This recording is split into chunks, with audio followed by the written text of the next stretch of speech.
Gopi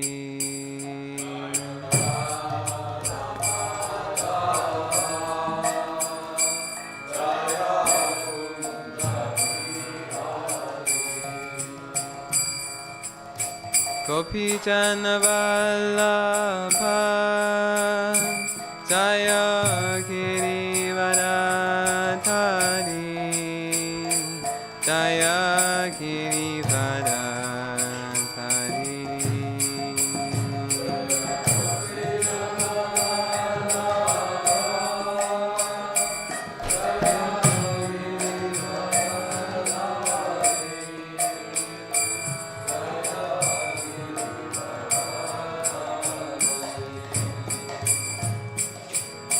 Gopi Jana Vallabha Jaya Girivardhari Jaya Girivardhari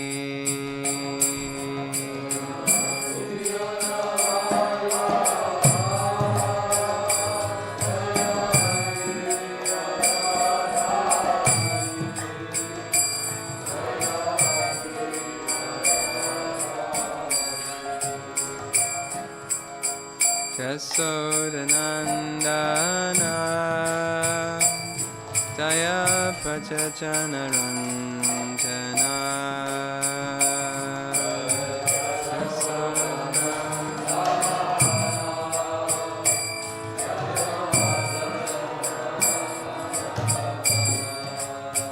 Jaya Yasodanandana Jaya Prachajana Ranjana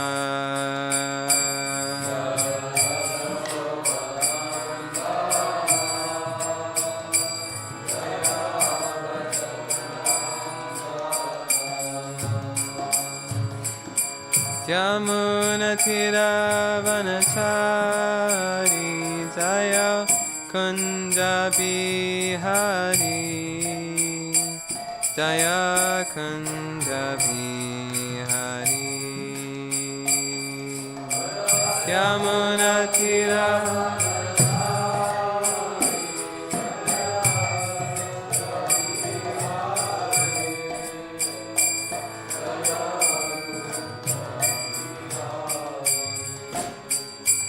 Jaya Yamuna Tiravanachari Jaya Kunja Bihari Jaya Kunja Bihari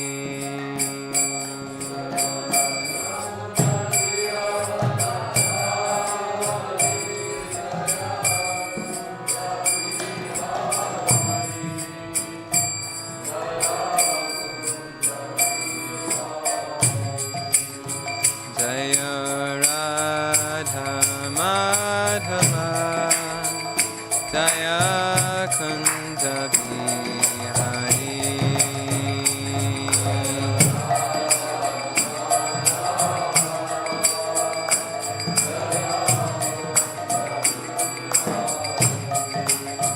Jaya Radha Madhava Jaya Kunja Bihari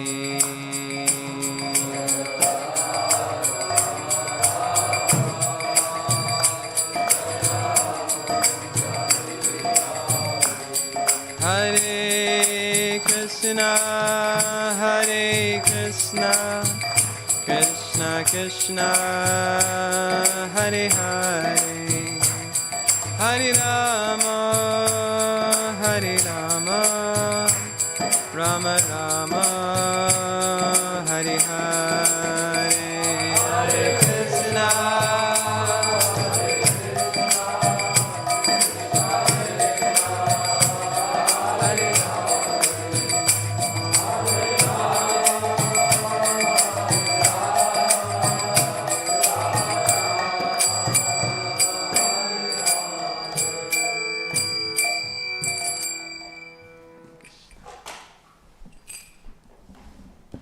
Om Namo Bhagavate Vasudevaya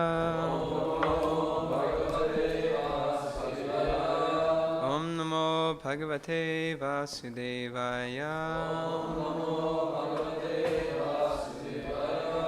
Om Namo Bhagavate Vasudevaya.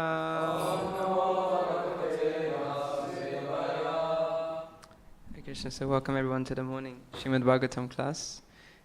Today we're going to be reading from Canto 3, Chapter 3. This is text 23. This is Krishna's pastimes outside of Vrindavan.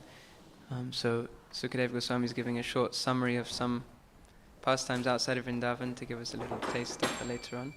And so he's been through and mentioned in the previous verses a number of different activities of Krishna in Dwarka and Mathura, and now he's giving a short verse about how we should try and understand Krishna. And if we don't have love, how we can't understand Krishna. So we'll recite the Sanskrit which is on the board, and then we'll repeat the translation. Devadineshu kameshu Devadina svayam pumam Ko vrishambeta yogena Yogeshwaram anuvrataha Devadineshu kameshu Devadina swayam puman Ko vrishambeta yogena Yogeshwaram anuvrataha Devadineshu kameshu Devadina swayam puman Ko vrishambeta yogena Yogeshwaram anuvrataha. Devotees can repeat. Devadineshu kameshu Devadineshu kameshu Devadina swayam puman Ko vrishambeta yogena Yogeshwaram anuvrataha. Devadineshu kameshu Devadima swayam puman Yogeshwaramrita yogena Yogeshwaram anuvrataha. Devadineshu kameshu Devadina swayam puman Ko vrishambeta yogena Yogeshwara anuvrataha. Mataji's. Devadineshu kameshu Devadina swayam puman Ko vrishambeta yogena Yogeshwaram anuvrataha. Okay, we can go through the word by word. Deva, supernatural. Adineshu, being controlled. Kameshu, in sense enjoyment. Deva adinaha, controlled by supernatural force. Swayam, himself. Puman, living entity. Ka, whoever. Vishrambeta, can have faith in. Yogena, by devotional service. Yogeshwaram, the Supreme Lord. Anuvrataha, serving. Translation and purport by His Divine Grace, A.C. Bhaktivedanta Swami Prabhupada, Srila Prabhupada ki Jai. Translation. Every living entity is controlled by a supernatural force, and thus his sense enjoyment is also under the control of that supernatural force. No one therefore can put his faith in Lord Krishna's transcendental sense activities, but one who has become a devotee of the Lord by rendering devotional service. So no one can understand Krishna apart from one who has become a devotee by rendering service. Purport. As stated in Bhagavad Gita, no one can understand the transcendental birth and activities of the Lord. The same fact is herein corroborated. No one but one who is enlightened by the devotional service of the Lord can understand the difference between the Lord's activities and those of others, who are controlled by the supernatural force. The sense enjoyment of all animals, men, and demigods within the pure view of the material universe is controlled by the supernatural force called the Prakriti, or Devi Maya. No one is independent in obtaining sense enjoyment, and everyone in this world is after sense enjoyment. Persons who are themselves under the control of the supernatural power cannot believe that Lord Krishna is not under any control beyond himself in the matter of sense enjoyment. They cannot understand that his senses are transcendental. In the Brahma Samhita, the Lord's senses are described as omnipotent, i.e., with any sense he can perform the activities of any other senses. One who has limited senses cannot believe that the Lord can eat by his transcendental power of hearing, and can perform the act of sex life simply by seeing. The controlled living entity cannot even dream of such sense activities in his conditional life. And this is the important part. But simply by the activities of Bhakti Yoga, he can understand that the Lord and his activities are always transcendental. As the Lord says in Bhagavad Gita 18:55, Bhakti mama vijananti yavanyash chasmi tatvataha. One cannot know even a fraction of the activities of the Lord if he is not a pure devotee of the Lord. That's the end of the purport. So we just say the Mangala Charan together.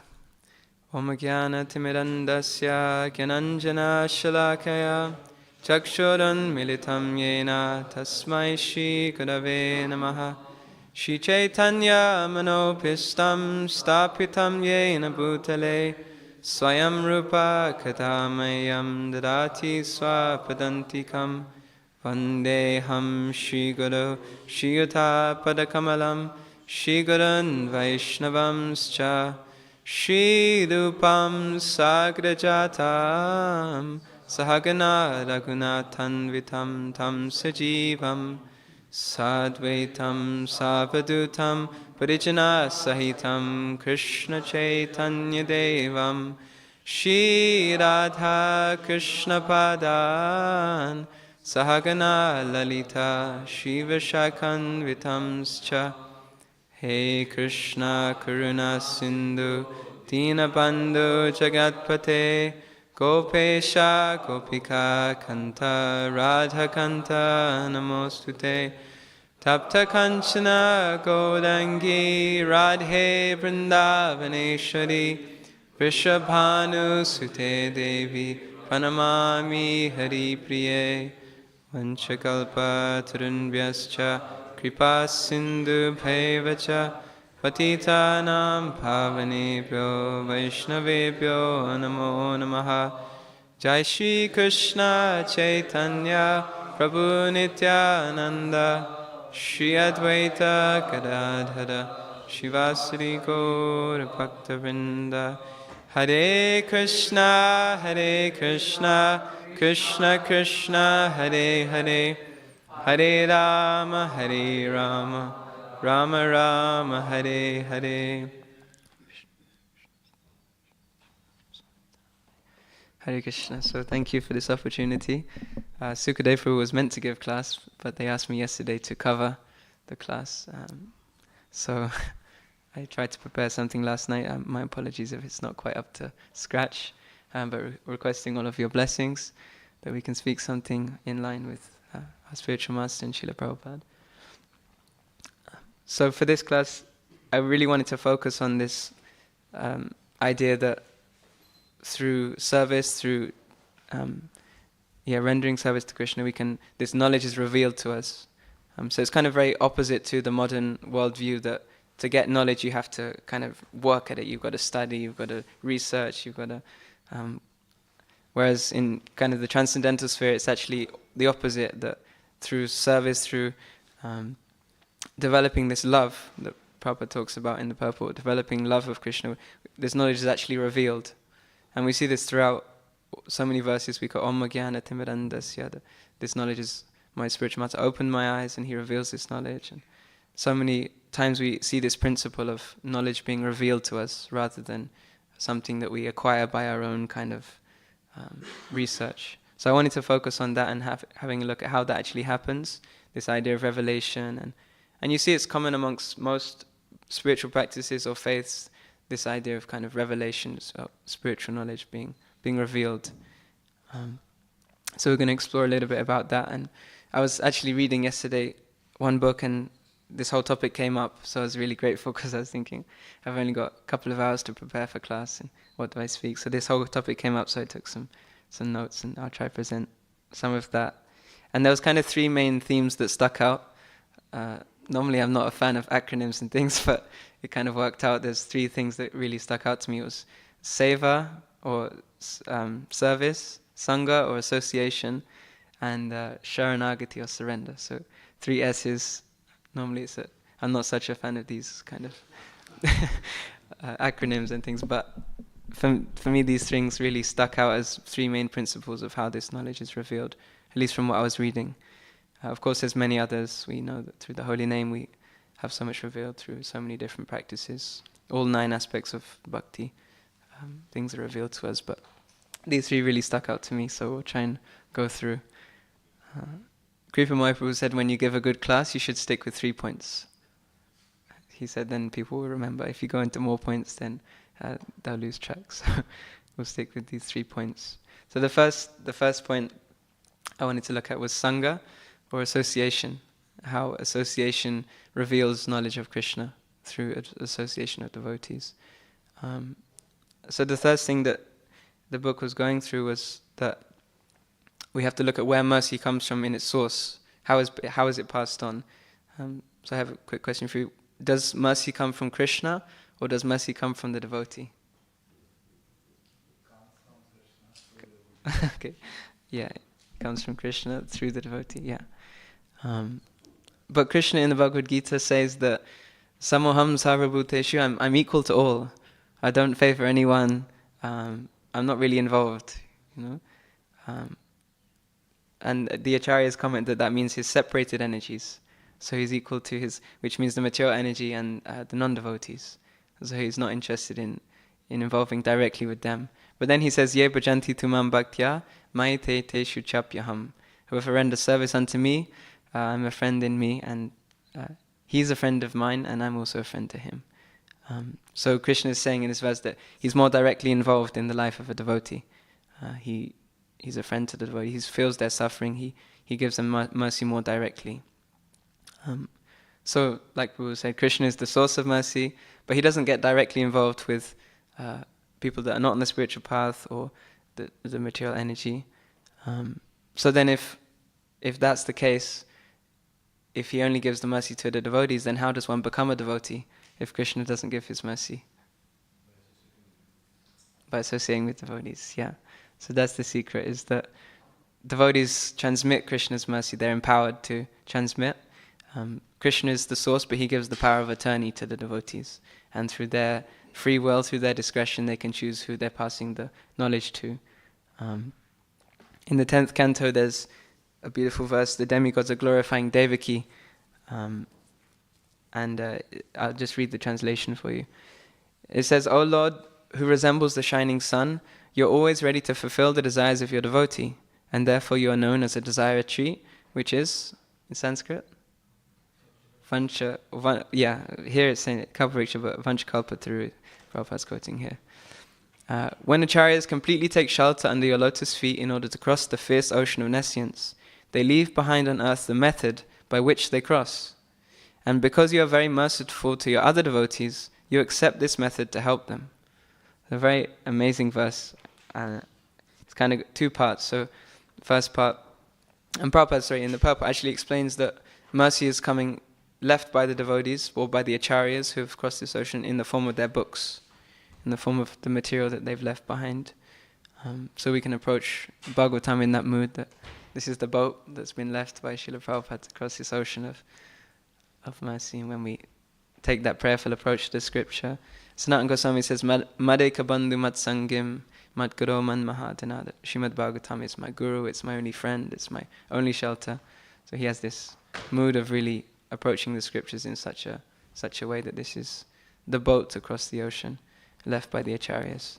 So Prabhupada says that mercy comes from the devotees in this form.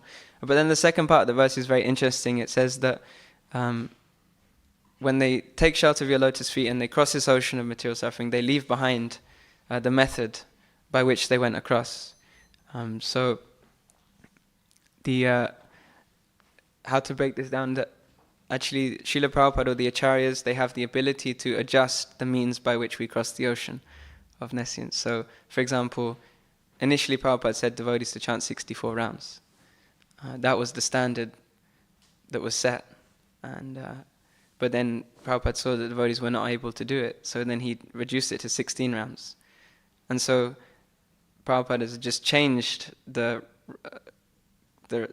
requirement to cross to enter the spiritual world.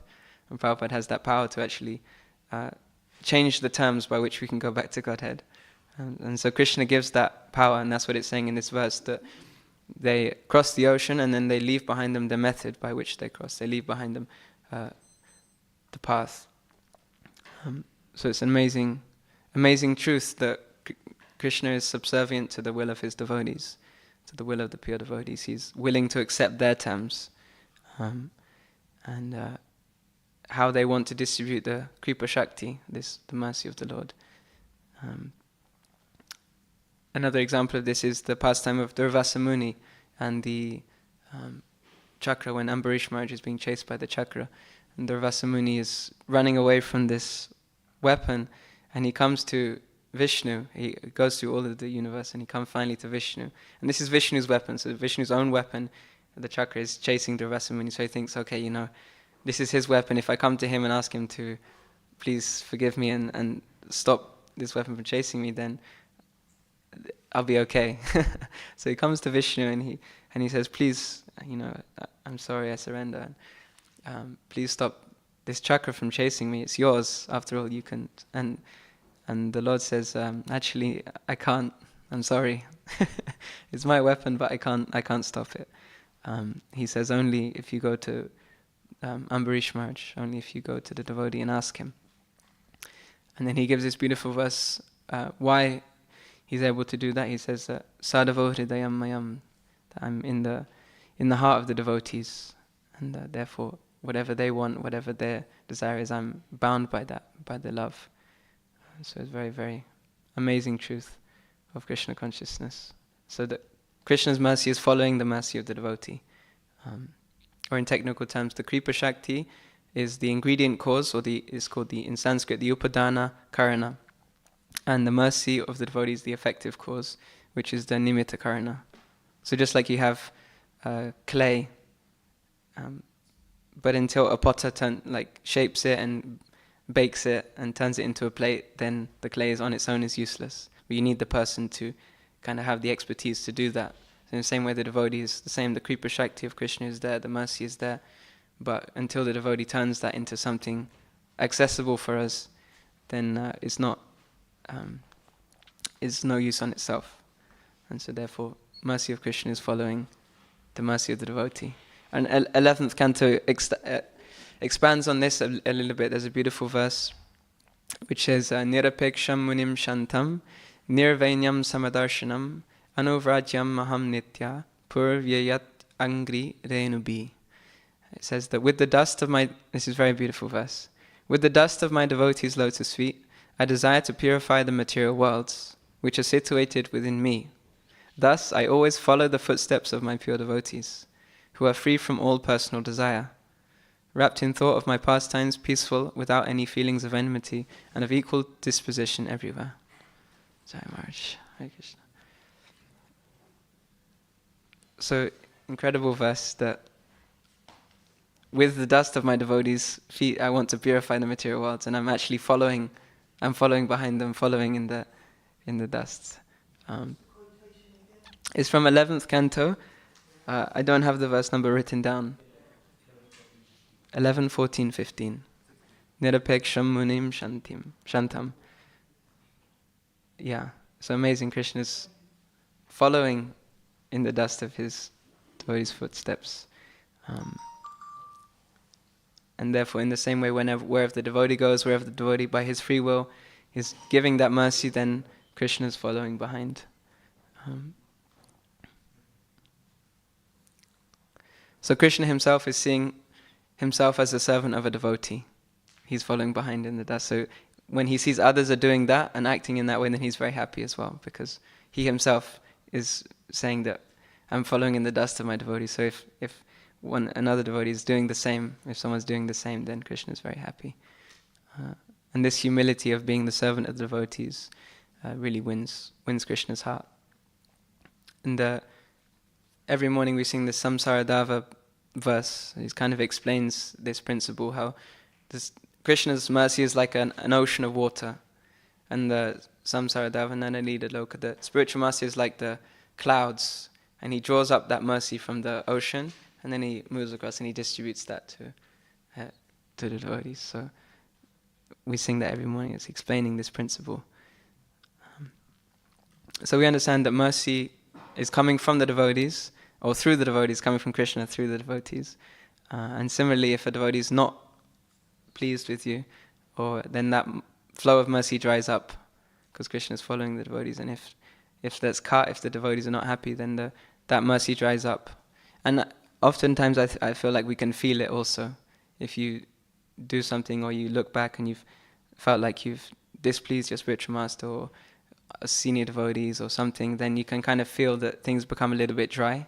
The chanting becomes a little bit drier. Maybe you've had that experience. I definitely have. So we need to be kind of carefully look at, if we find that things are becoming dry, we should carefully look back and think, okay, what did I do? Rupa Goswami did this actually. One time he was in trance.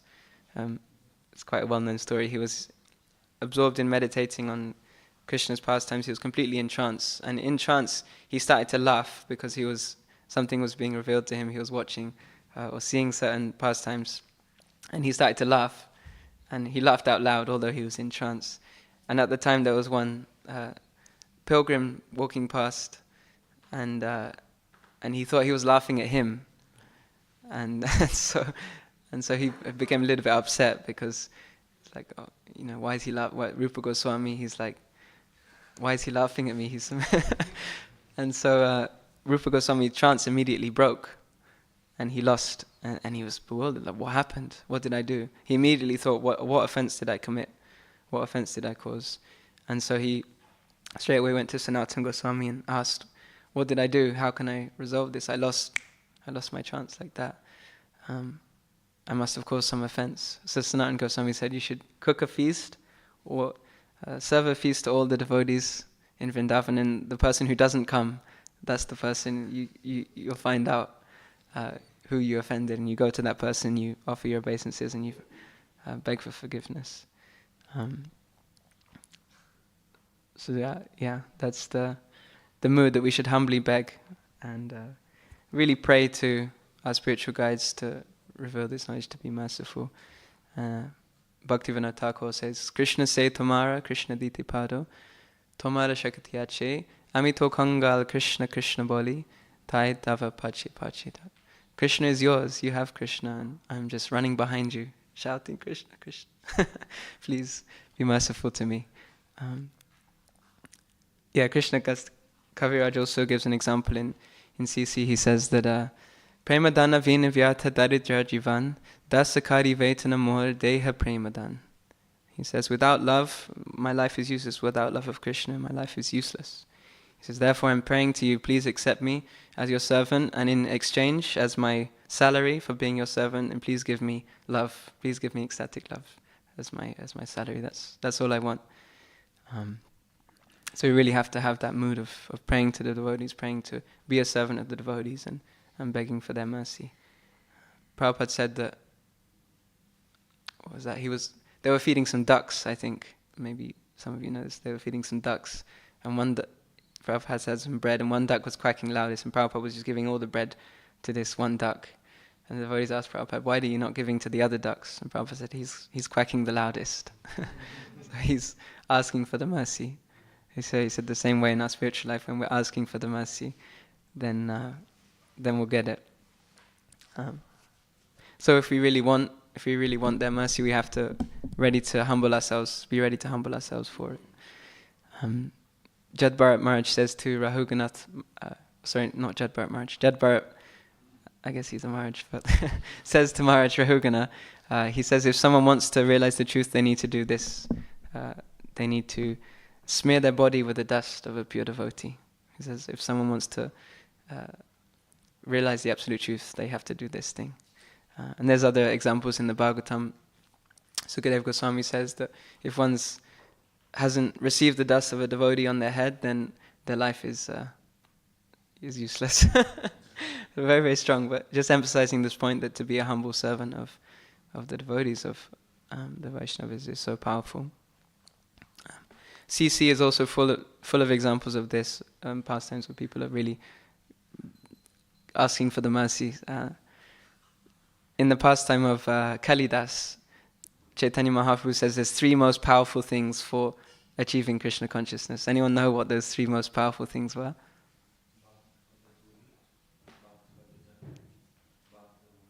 Yeah, you say the English? Dust. Food remnants, dust, and bathing water from the feet. Yeah. So Chaitanya Mahaprabhu said that these are the 3 most powerful things for awakening. And Kalidas actually, he played a trick to. You can read we won't go into the whole thing now. It's a beautiful pastime, but he plays tricks on devotees to try and get their remnants in different ways. And then later on, when Chaitanya Mahaprabhu is entering the temple of Jagannath, then he quickly grabs they wash his feet, and he quickly kind of grabs the water. I'll just read the verses for that quickly. What Chaitanya Mahaprabhu says about these 3 things. So Chaitanya Mahaprabhu says, by rendering service to these 3, one attains the supreme goal of ecstatic love for Krishna. In all the revealed scriptures, this is loudly declared again and again. Therefore, my dear devotees, please hear from me, for I insist again and again, please keep faith in these 3 and render service to them without hesitation. From these 3, one attains the highest goal of life, ecstatic love of Krishna. This is the greatest mercy of Lord Krishna, and the evidence is Kalidas himself. So amazing, that's Chaitanya Mahaprabhu himself speaking about the power of the devotee's dust. Okay, so what then do the devotees give you when we gain their association and their mercy? What are they actually giving?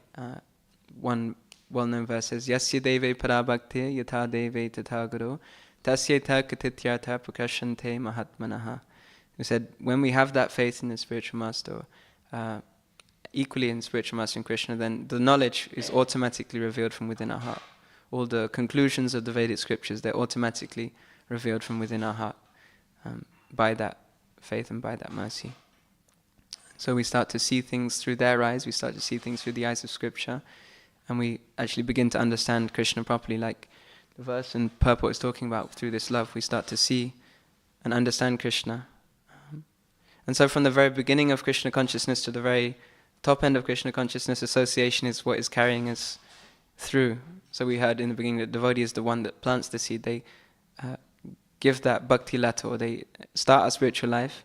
And then even at the highest stage of Krishna consciousness, we're dependent on association again. So even when someone goes to the spiritual world, they still haven't fully learnt to love Krishna, but they get the association of the Nitya Siddhas, of the eternal associates of Krishna. And by their association, they develop that pure love. So right from the beginning to the very end is all based on association. So therefore, like we were saying, it's so important, really searching out, praying for the association of advanced devotees who can bestow their mercy and their love. And through that, we start to understand Krishna. And through association, we benefit in all other aspects of Krishna consciousness. There's one beautiful verse, Shushusho Shradadanyasya Vasudeva Kataruchi Shan Mahatsevaya Vipra Punyatirtha Nishevanat. So by service to devotees, we actually gain a taste for Vasudeva Katharuchi, we get a taste for chanting and hearing about Krishna. So through that association, it's like a positive feedback loop. We associate with devotees and we get more taste, and then we can chant more, and then we get more taste for associating with devotees. And it's, all these principles are kind of interwoven. So that was kind of a bit about association. Now the second thing we wanted to look at was service, how service reveals knowledge to Krishna or seva. It's kind of very different to, like I was saying in the beginning, it's very different to the modern world approach that to gain knowledge we need to do something, research, study. It's like by our own endeavor we're gaining knowledge. But here it's a different principle that to gain knowledge we need to become something, not just click on Google, but we actually got to give or surrender something. We've got to give some service. Jayapataka Maharaj, when he was here, he said a beautiful thing. It really stuck with me. He said that previously, if someone wanted to study a book, so for example, someone wanted to study Srimad Bhagavatam, they'd have to give their whole life for that book. Because in the olden days, only one person, for example, only the guru would have a copy of Srimad Bhagavatam because it'd be handwritten. And so only if you approach a guru and he teaches you, can you actually read Srimad Bhagavatam and understand it. So he said to get access to one book, you'd have to give your whole life. Yeah. Now you can just click on Google and you got a PDF of every book out there. But he said it's the value of these books that before people are willing to give their whole life for the book, now people struggle to give you £3 for a Bhagavad Gita. But it's this principle of really giving service and giving something in return for knowledge. Some tapasya. Jai Shishi Radha Gokulananda Sitaram Lakshman Hanuman Shishi Gauranitai Ki Jai.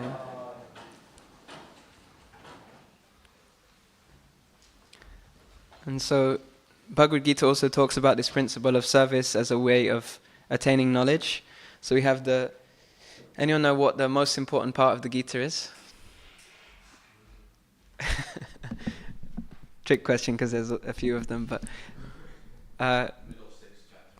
middle 6 chapters is one, and within that there's what's called the Chatur Shloki. So 4 kind of seed verses of the Bhagavad Gita. This is in chapter 10, text 8 to 11.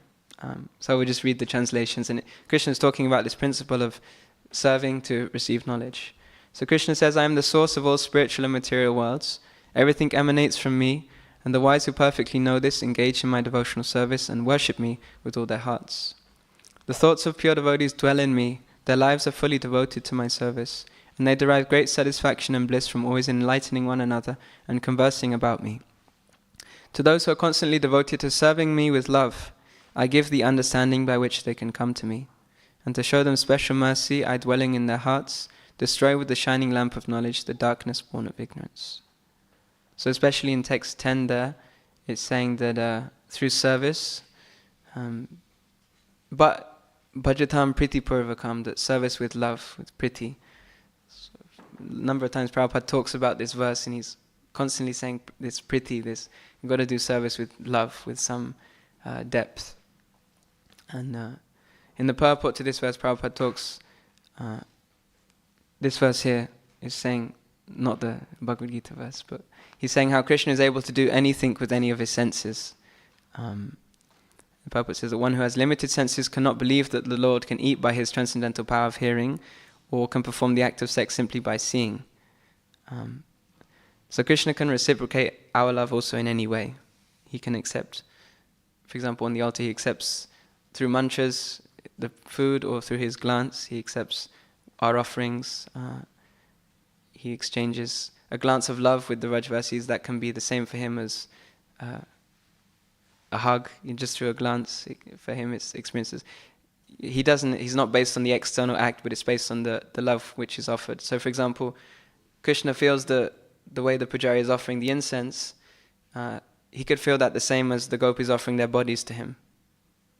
Because for him it's not about the physical act, it's about the love which is offered behind it. So he feels them the same, depending on the purity in which it's offered. But until we have love, then we can't understand that principle because it's very far out. And we develop that love through service. One beautiful verse from Chaitanya Chandramrita,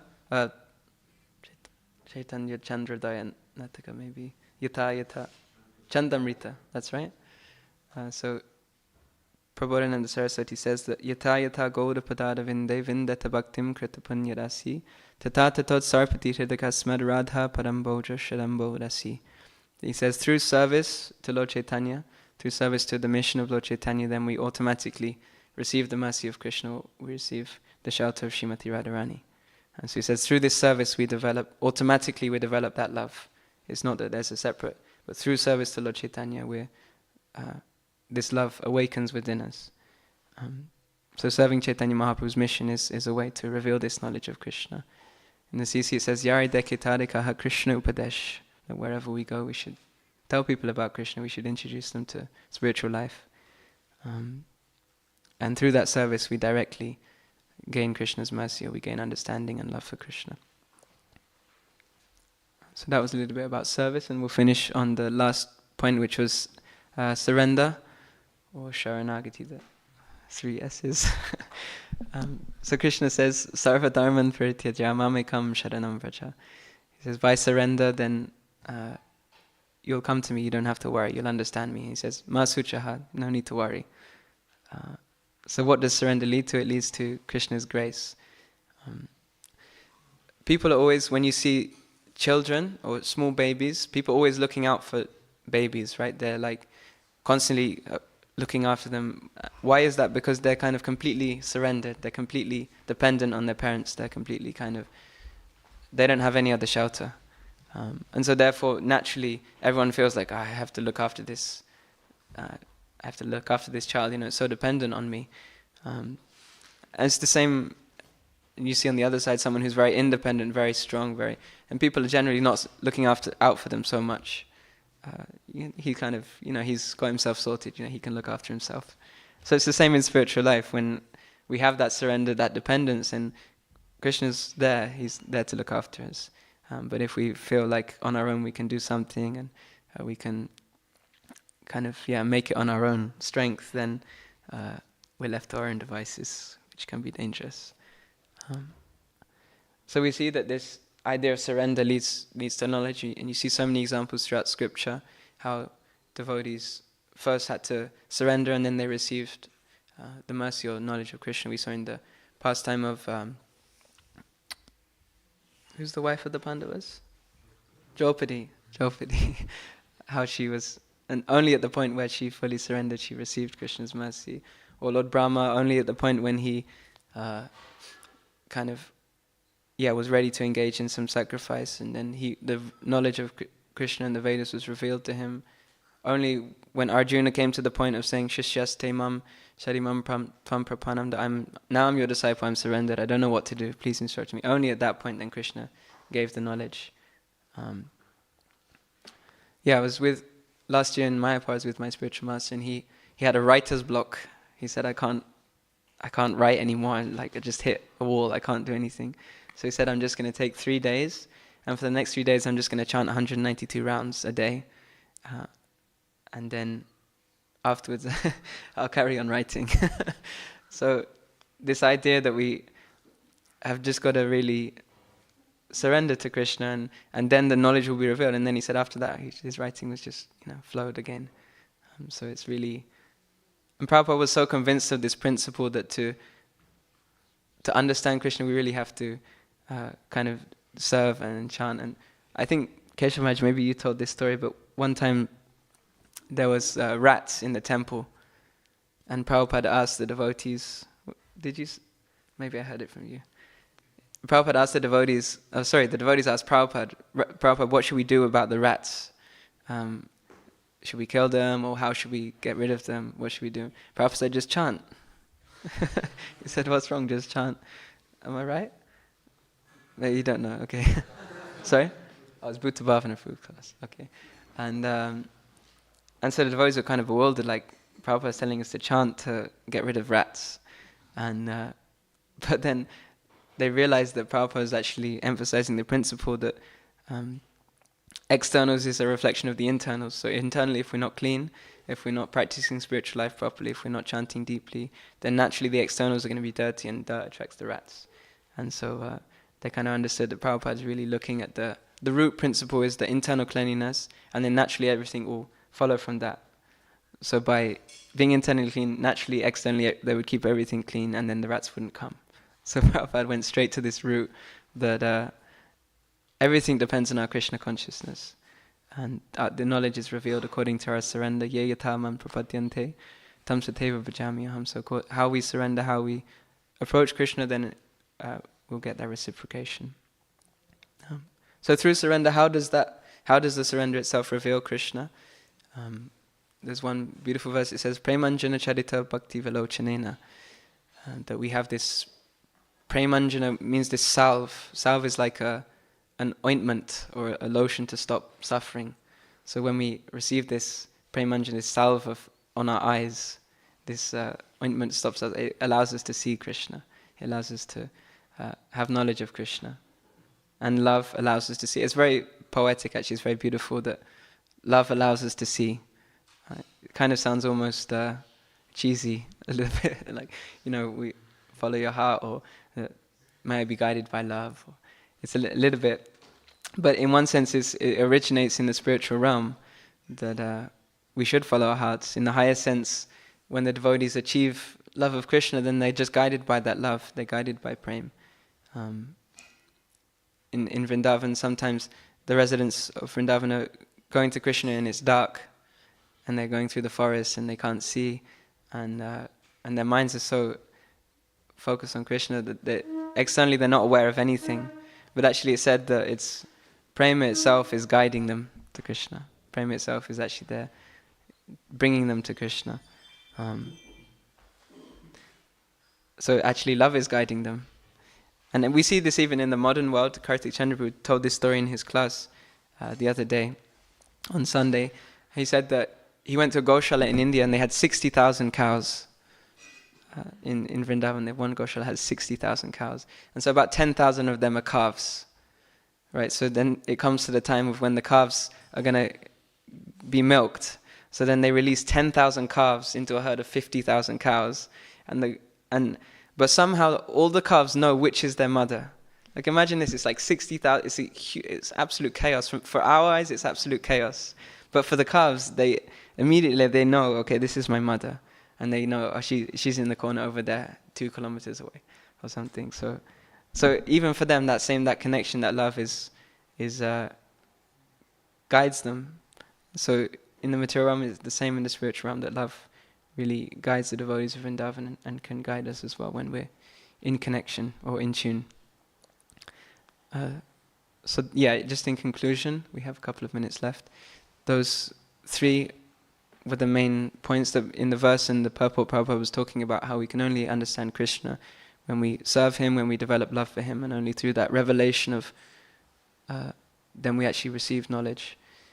So we talked how these 3 principles, through Sangha, Seva and Sharanagati, or through association, through service and through surrender, we actually can develop understanding and love for Krishna. So if anyone has any questions or comments to add, we'd welcome them.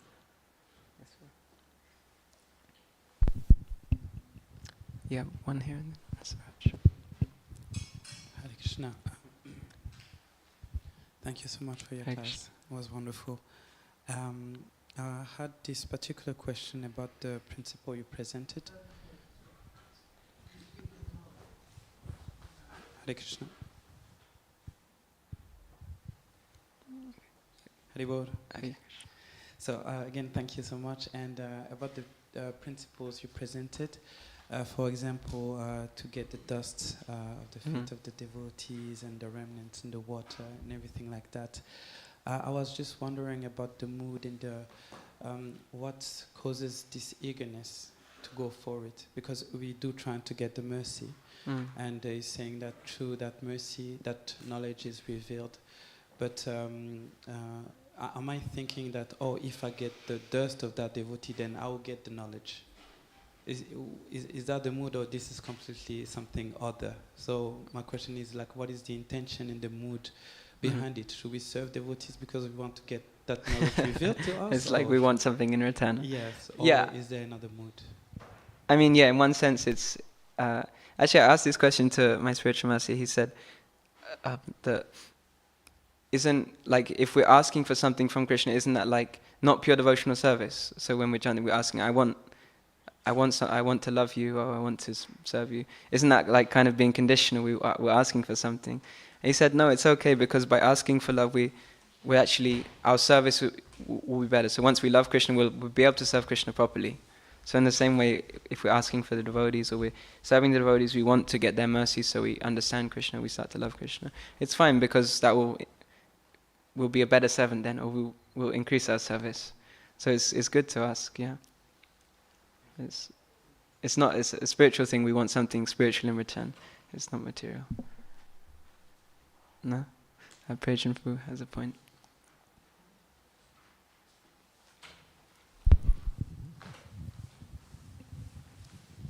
There's sometimes when we try and serve the devotees, and somehow it's rejected. And like when I first lost, or was the service was, the temple commander was taken from me, I was bereft. And then, but because I did things by habit in those days, the new devotees who were taking over the ashram, or in the ashram, administrating it, told me off when I did something by habit to help clear up and prepare for the prasadam. And I had to express that I felt so hurt that you told me off when I was doing things that unconsciously I always do in preparation for the service. So I never forget that. And this is when we were serving Mahaprasadam. I was trying to prepare the surface for which we would serve the prasad, so it's ready. And then when it comes out, then everybody can get some, even the congregation. So, and I was bereft, and I didn't know what to say. I just cried inside. Yeah. It's good to have attachment to service. Prabhupada said that's samadhi. To the Bhakti Shiviris, he said, by your absorption in this service, that's samadhi. So it's nothing wrong with being attached to our service. But sometimes one quick comment. But if you look at different personalities through the Bhagavatam, you often feel that their mood is like, they feel like they're sinful, they're offenders. So then taking these three, they feel like purified. So it's just interesting, And they're the advanced devotees, yet they still... Yeah, it's a natural... Sisi says that the symptom of a devotee is that he feels like he has no love. It's the symptom of a pure devotee. You can understand it because he feels he has no love himself. Yes, Paramakundavu and then Antarangafu. And then Ramapu is also breakfast time. So, Prabhu, in the purport...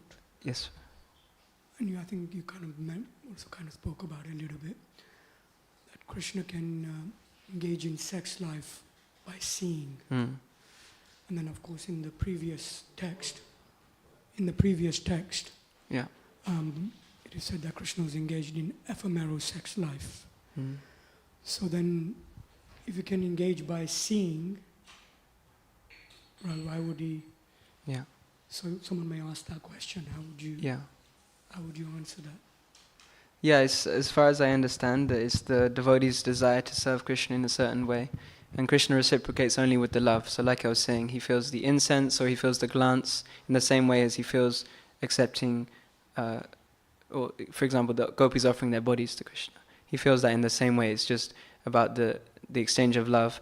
But because they want to offer that to Krishna, and that's the kind of biggest surrender, I want to offer my entire body to you. I want to offer myself to you. This is the kind of epitome of what else can they offer, So because they want to offer that to Krishna, then Krishna accepts and reciprocates with that. as far as my understanding is. But he doesn't necessarily have to attain that same pleasure, because he can get that through anything, because it's just the love by which it's offered. Does that make sense? Why would a pure devotee desire that Krishna enjoy me in this way? It's a very elevated thing. That's the mood of the Vrajvasis we can't understand, because they have this pure love. They don't see Krishna as God. They think that, and that's their raganuga, that's their spontaneous devotion. So we can't kind of compare it to the same as a regulated devotee.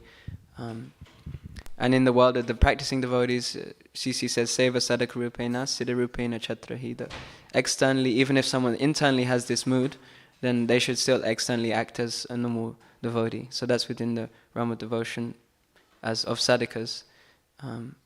But then, yeah, it's hard to compare that to the way the Vrajvasis or the eternal associates of Krishna want to offer themselves, because they have this spontaneous love. Yeah. But it's very elevated.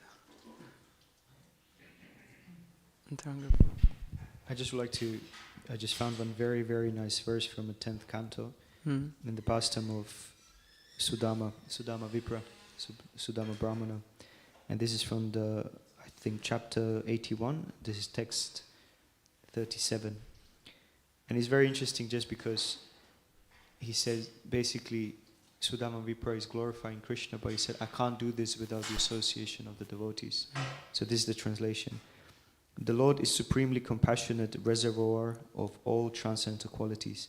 Life after life may I serve him with love, friendship, and may I cultivate such firm attachment for him by the precious association of his devotees. So I think it's just very beautiful that we actually can't practice alone. May I cultivate my attachment for him with the precious association of his devotees. It's very nice. It's nice. Yeah, another point in C.C. Kaviraj Goswami says that I'm slipping, I'm falling all the time, but the mercy of the devotee is like a stick, and it's holding me onto the path. But otherwise I'm slipping, and it's beautiful. Okay, the Mataji's also have a question, but you had a comment on the previous... Yeah, just another question. So this example that you gave of Srila Prabhupada, when the rats were there, we should chant. So what does that mean practically? What is the practical application?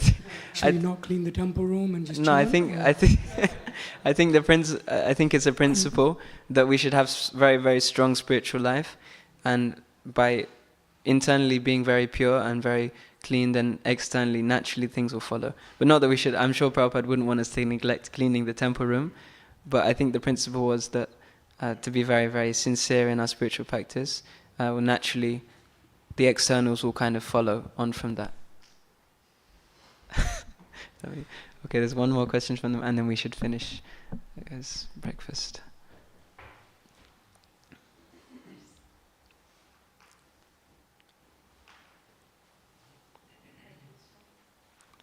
Flick it up. Just turn it, just push it right to the top. Okay. Yeah, there we go. Okay.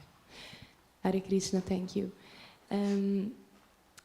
To qualify and understand the way in which our material senses work, we need a guide.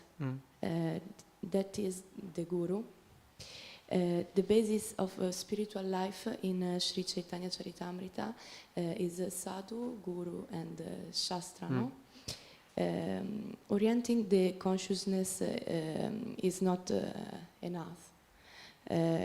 It must be directed, otherwise Maya, material nature, will always take over. The senses play a fundamental role because they act on our mind. So what is the secret to maintaining focus? Can you give an example of how devotional service can help us? Maintain focus. Yeah. Yeah, I mean, I guess these principles that we spoke about, one of them is association.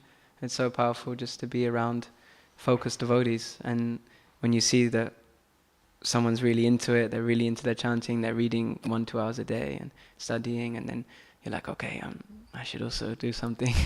So association is so powerful, probably the most, at least for me, maybe others have different, but probably for me, yeah, just being around those kind of devotees which are really going deep. And like I said, when those 3 days my spiritual master took 192 rounds a day, and I was like, I really need to, you know.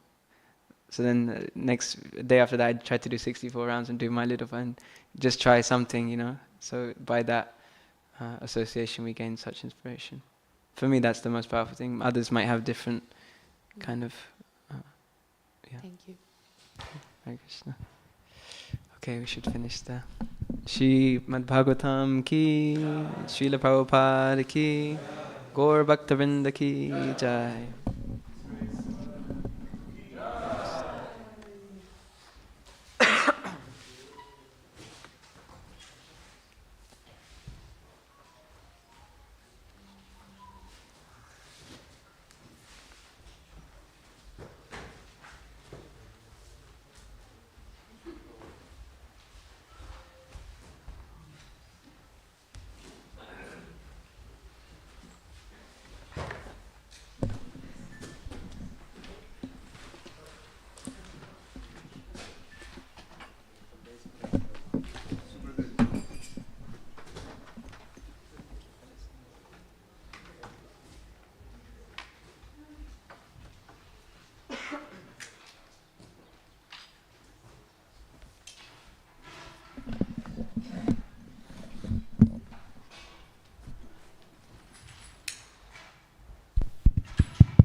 Different ways have different needs, like ways to do it. Sometimes being with the body is good, sometimes you need some space to just hear and chant.